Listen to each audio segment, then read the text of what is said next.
ভালো নাম কিনেও, হ্যাঁ, কোনো একটা পজিশনে উঠুক, আমরা সবাই চাই আমাদের ছেলে মেয়েদের।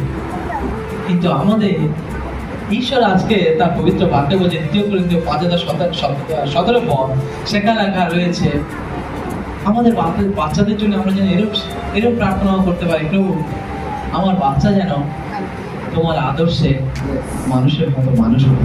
Hallelujah, hallelujah.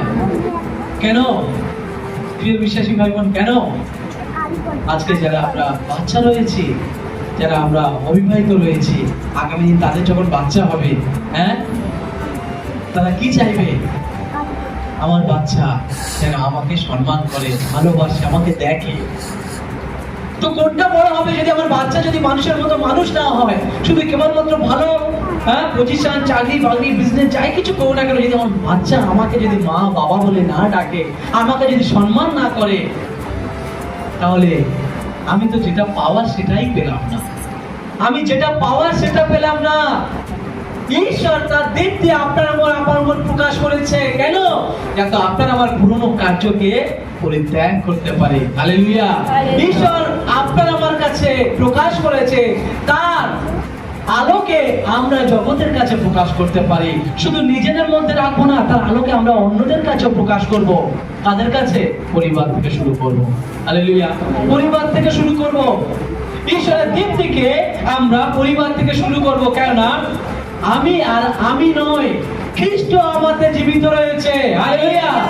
আমি আর আমি নই, খ্রিস্ট আমাতে জীবিত রয়েছে। আমি যে ব্যক্তি তুমি আমাকে দেখছো, আমি সেই ব্যক্তি নই।